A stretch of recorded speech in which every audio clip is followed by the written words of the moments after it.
Hello vous! Vous devez être au courant, mais Disney a sorti il y a quelques petits temps maintenant un remake de Mulan directement sur Disney+. Je l'ai vu. Et depuis que je l'ai vu, je sais pas, j'ai une irrépressible envie d'en parler, mais vraiment d'en parler beaucoup. Donc je vous préviens, ça va spoiler salement, mais en même temps est-ce que c'est grave? Je ne pense pas. Voici mon avis sur Mulan, le remake. Déjà, petite précision, on nous avait informé avant même d'avoir les premières images que le remake se voudrait réaliste, donc pas de mouchou, pas de chanson, on serait vraiment plongé dans la Chine ancienne, et voilà, donc ambiance réaliste. On retient bien le mot, hein, réaliste, voilà, tout le monde l'a en tête, c'est parfait, let's go, on commence le film. Le film commence avec de très beaux décors, et les premières secondes on se dit « mais c'est très bien parce que c'est ça qu'on nous a vendu, donc chouette, ok, on a ce à quoi on s'attendait, c'est cool ». Et puis après on voit Mulan pour la première fois, donc dans les premières minutes, ce qui est normal puisque le film s'appelle Mulan. Vous vous souvenez toujours du maître mot du film? Bien. Parce que comment on la voit, Mulan, hein? Faire des petits gâteaux avec sa maman, cueillir des champignons, aller au marché avec son papa? Non! On la voit courir après un poulet et sauter du toit avant de faire une pirouette pour retomber au sol. En marchant sur le mur. Je veux pas voir ça, je veux pas voir ça.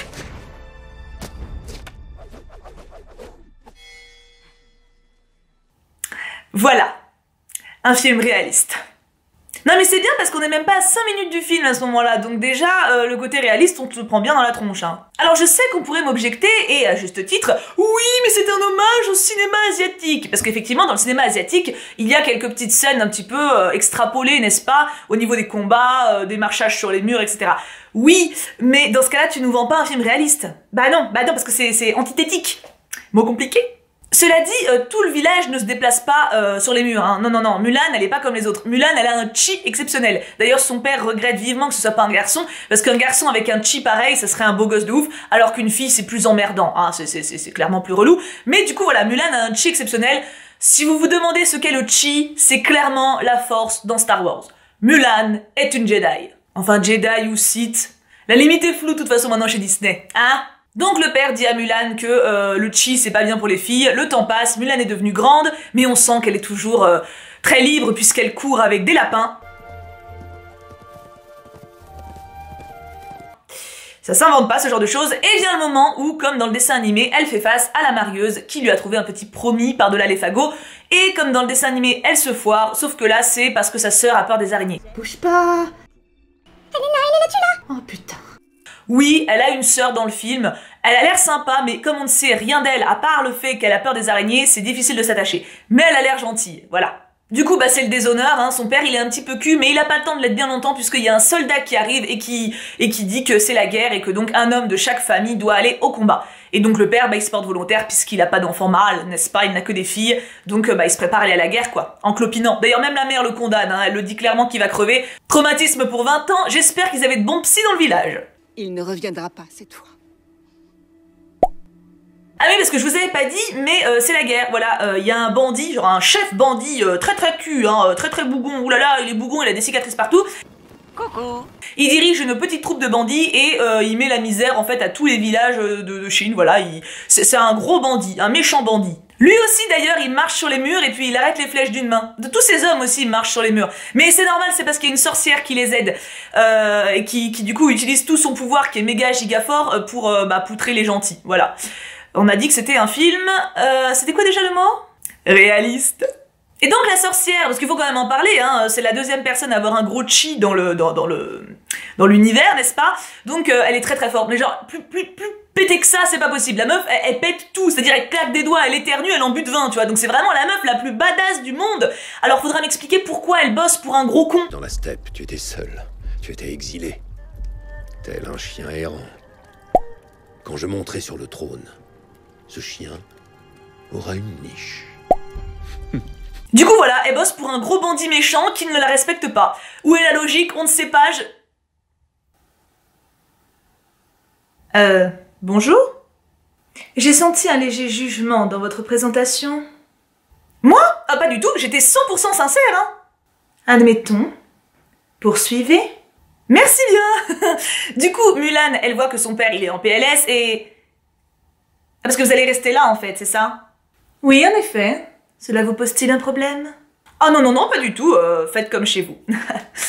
Mulan donc voit bien que son petit papounet va décéder s'il se déplace, ça a été même clairement verbalisé comme on l'a dit, donc elle prend sa place, voilà, on le sait, de toute façon si on a vu le dessin animé, on est au courant, elle prend sa place dans l'armée et elle se rend donc au camp où tous les soldats sont convoqués. On ne la voit pas mettre l'armure de son père ni rien, il n'y a pas la petite musique badass de transition, c'est dommage, ça aurait été stylé. Et on la retrouve donc dans le désert, parce que oui, madame s'est paumée. Faut dire qu'à l'époque, il n'y avait pas de GPS, hein. Donc elle est paumée, on la voit qu'il n'y a plus de nourriture, plus d'eau, et est-ce que ce serait la fin de Mulan? Non, bien sûr que non, parce qu'il y a un phénix qui apparaît pour la guider. Ah, c'était bien la peine de virer Mouchou. Donc voilà, parce que le phénix, c'est le symbole de sa famille. Donc il y a un phénix qui apparaît, et puis qui la guide, voilà, jusqu'au campement. Voilà, il y a pas plus de logique et ni rien à dire, il y a rien à dire de plus que ça. Il y a un phénix qui apparaît et qui la guide jusqu'au campement. Voilà. Elle arrive donc au camp d'entraînement et elle est accueillie par un général un peu vieux et cul. Du coup, là, je me suis dit, ah, il n'y a pas Shang, donc il n'y aura pas de romance. C'est un parti pris, mais je me dis, au moins, il n'y aura pas le cliché où elle se pécho, un mec beau et sexy. J'ai rien dit. Je n'ai rien dit. Eh oui. Alors, il est pas général, c'est juste un soldat comme elle, mais on a un beau gosse. Alors, c'est le seul beau gosse de l'armée, d'ailleurs, vous noterez, hein, tous les autres ont des gueules légèrement approximatives, mais lui, voilà, il est courageux, il est badass, tu sais, c'est l'homme fort, avec des fêlures. Dès le début, il y a un petit fight qui fait monter l'adrénaline, on sent qu'ils vont se pécho, c'est écrit dans les astres, quoi. Donc Mulan, elle s'entraîne dur hein, quand même, mais elle est vachement nulle. C'est con, elle essaye, elle fait de son mieux, mais c'est un cacamou, voilà, elle est pas bonne du tout. Jusqu'à un moment où elle affronte Beau Gosse, et là elle libère son chi. Parce que jusqu'à présent, en fait, son chi, son père il lui avait dit de le cacher, tu vois, parce que c'est une fille, il fallait pas qu'elle ait du chi. Puis là, en fait, elle est tellement à fond dans son fight avec Beau Gosse, tu m'étonnes, que du coup, elle libère son chi sans faire exprès, et elle le poutre salement. Du coup, le général l'a fait venir dans son bureau, enfin dans sa tente, et il lui dit écoute, t'es trop balèze, garde ton chi, il est trop bien, quoi. Pourquoi tu l'as caché, t'es con, c'est trop bien ton chi, quoi. Donc du coup, Mulan a fait oh, trop cool, j'ai un chi, j'ai le droit de le montrer.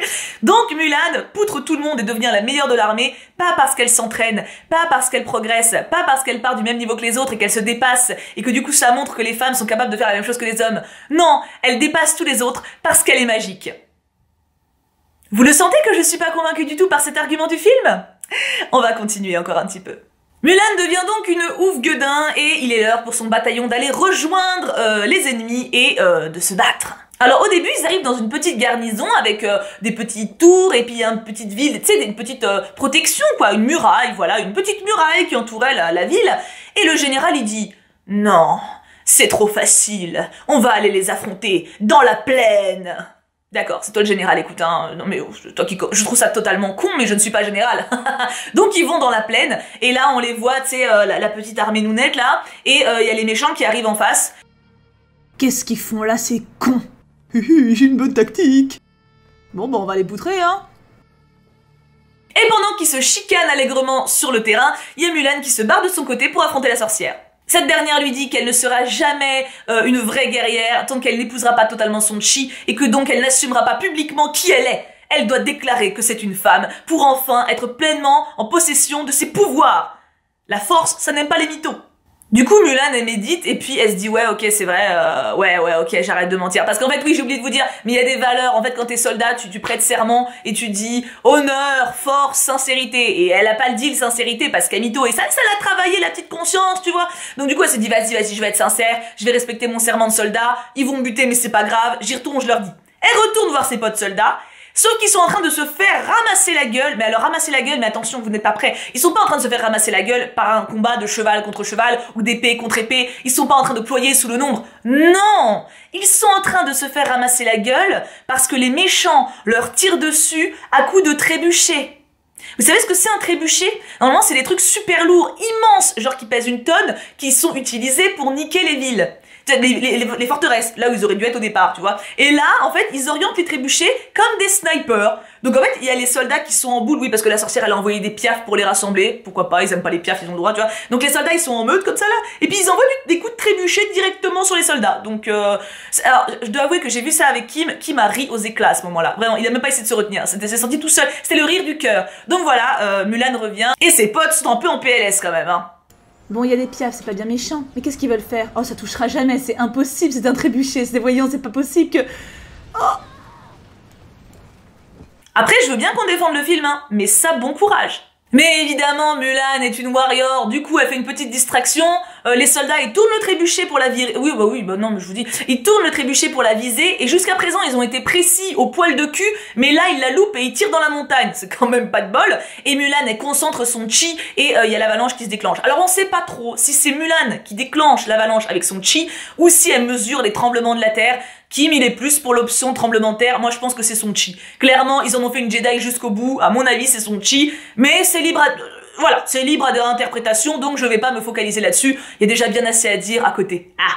Donc l'avalanche se déclenche, comme dans le dessin animé, ça poutre tous les méchants, c'est quand même bien pratique. Et Mulan sauve son pote beau gosse, voilà, qui donc remplace complètement Shang dans tous les rôles, et elle le sauve à cause de son chi. Alors là, pour le coup, c'est indéfendable, elle met sa main sur sa poitrine et il ressuscite. Ce sera pas la première fois qu'on utilise la force pour ressusciter quelqu'un, alors que normalement il faut pas le faire, mais je ne vais pas juger, n'est-ce pas Disney? Donc décidément, le chi c'est cool, beau gosse est sauvé, et elle annonce à tout le monde que c'est une femme, voilà, et elle se fait virer. Oui, ils sont sympas, ils la butent pas. Ils savent pas que c'est elle qui les a tous sauvés d'ailleurs, hein. Mais ils la butent pas quand même parce qu'ils sont cool. Du coup, il la renvoie et elle se retrouve à nouveau dans le désert, mais là, elle est même pas paumée, là, elle est juste triste. Tu vois, elle est tranquille dans son petit truc, là, sa petite couverture, comme ça, elle est, oh, ma vie, c'est du cacamou quand même, hein. Et là, devine qui arrive, la sorcière. Et tu sais ce qu'a fait la sorcière? Eh ben, elle lui dévoile tout son plan.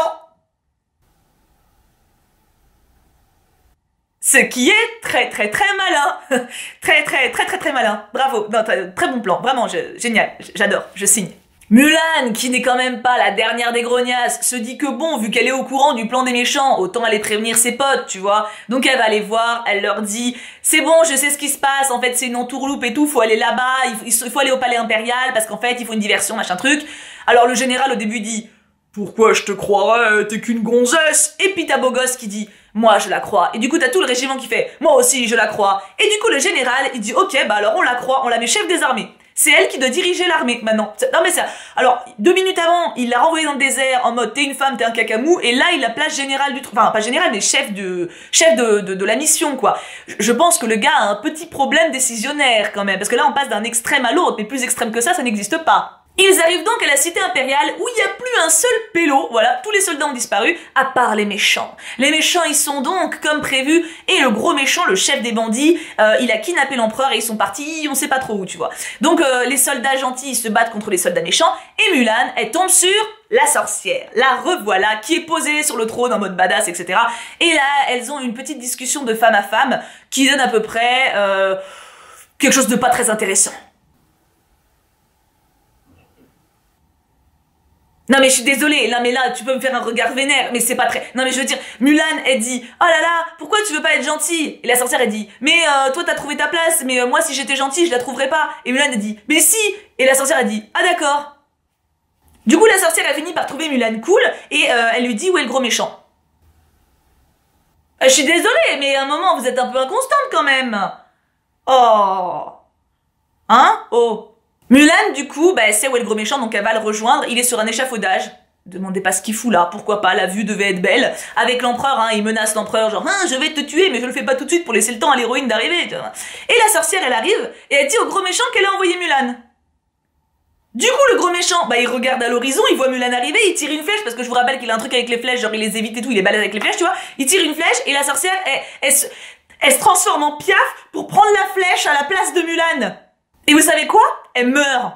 Moi, au début du film, je pensais qu'elle allait mourir en tentant de tuer le méchant, mais même pas. Elle a la mort la plus débile du monde. Je meurs. Pour le Rohan, c'est pas le bon film. Oui, bah, je suis désolée, mais là, à un moment, faut quand même dire quelque chose. Que voulez-vous dire? Mais vous êtes la meuf la plus badass du film! Pourquoi, si vraiment le film il avait voulu faire un truc féministe, pourquoi ne pas avoir fait que la sorcière ait créé une armée de femmes avec le chi, et que donc elle essayait de renverser le pouvoir en place qui ne les considérait pas? Elle, ça aurait été perché, mais au moins il y aurait eu un putain de sens. Là, on a une sorcière méga badass. Mais si, elle est méga badass, elle est super forte, on le voit, elle éternue, elle en tue 8. Elle donne un super pouvoir à des mecs qui la méprisent de ouf, ça n'a aucun sens. Et elle meurt comme une merde. Non! Putain, vous aviez un bon personnage. Vous en avez fait encore une fois une super guerrière, genre Captain Marvel, là, où tout est possible, et elle meurt comme une merde. Elle a servi à rien. Oui, je suis désolée, ça doit être dur à entendre, mais à un moment, faut reconnaître, hein. Vous voulez dire un truc? Je pense qu'effectivement, je ne suis pas allée au maximum de mes capacités et je m'en suis rendu compte légèrement trop tard. Néanmoins, je mérite le respect et comme vous l'avez dit, la vie d'une sorcière n'est pas facile. Bah j'imagine, hein. C'est pas facile, hein, mais soutien la sorcière, franchement. Hashtag soutien la sorcière. Attends, elle méritait mieux que ça, hein. Mulan et le gros méchant se battent donc en 1v1 sur une poutre, suspendue dans les airs. Ah bah ça s'invente pas, hein. Et elle finit par le buter en lui envoyant une flèche avec le pied. Sommes-nous à ça près? Non! L'empereur est sauvé, gloire à l'empereur, et on voit que lui aussi il a un gros chi parce qu'il arrête aussi une flèche avec les mains. Décidément ça devient vraiment une manie. L'empereur donc la félicite, la remercie, il veut lui offrir une place au conseil mais elle a dit qu'elle préfère rentrer chez elle. Manifestement elle connaît pas les RTT, bon du coup voilà, elle rentre chez elle. Avant de partir, elle revoit Beau Gosse, ils se font un petit toucher de main, genre délicat. Je vais tellement la pécho. Et on sent qu'il y a une alchimie sexuelle assez forte, n'est-ce pas? Pas du tout, mais voilà, ça veut clairement dire qu'ils vont se pécho à un moment ou à un autre. Sans doute un autre, et Mulan rentre chez elle. Une fois rentrée chez elle, son papa il lui fait un câlin, sa sœur qui a peur des araignées, elle sourit, et Mulan reçoit une épée de la part de l'empereur. Il y a un coursier qui arrive et qui dit voilà, donc c'est parce qu'elle a pété son ancienne épée dans la lave en fusion quand elle se battait contre le gros bandit. Oui, je l'ai pas dit, mais enfin c'était pas très grave. Donc, du coup elle a reçu une nouvelle épée, et il y a les mêmes symboles de serment, sauf qu'en plus l'empereur il a rajouté la famille, parce que la familia, ça compte. Et voilà, le film se termine là, avec l'empereur qui propose à nouveau à Mulan une place dans son conseil de ministres, parce que l'empereur il a dû tilter que les RTT ça existait, donc il est pas trop con, c'est déjà ça. Voilà. Alors, que dire? Bah, je pense que j'ai déjà tout dit en fait, hein. Je me suis senti le besoin de faire une petite rétrospective du film dans son entièreté, puisque pour le coup, une vidéo face cam où je vous expliquais juste ce qui m'agaçait n'aurait pas été assez complète pour vous montrer toutes les incohérences et les trucs qui m'ont fait grincer des dents du film. Je pense qu'avec cette rétrospective-là qu'on vient de faire, vous avez une vision d'ensemble sans que j'en fasse 3 tonnes niveau explication de tout ce qui m'a gonflé. La priorité vient à la sorcière quand même, qui méritait pour moi une place bien plus importante. Ils se sont foirés au niveau du féminisme puissance 8000. Si vraiment ils auraient voulu faire un message féministe, ils auraient fait que Mulan était une jeune fille comme les autres, une petite fille comme les autres, et qu'elle apprend et qu'elle s'entraîne comme n'importe quel être humain, et qu'elle dépasse ses camarades masculins juste par le mérite de son travail. Mais non, c'est pas possible qu'une femme manifestement soit capable de dépasser un homme sans le chi, c'est quand même bien dommage. Parce que putain, c'était quand même le message du film de base. Donc n'hésitez pas à me dire en commentaire votre avis sur le film si vous l'avez vu. Si vous ne l'avez pas vu, est-ce que vous comptez le voir? Et bien sûr, à me donner votre avis sur ce type de vidéo. Est-ce que vous avez aimé? Est-ce que vous aimeriez que j'en fasse d'autres? Et voilà, j'ai hâte de savoir un petit peu tout ce que vous avez pu penser. Je vous envoie plein de bisous et prenez bien soin de vous. Mouah. Sorcière en force.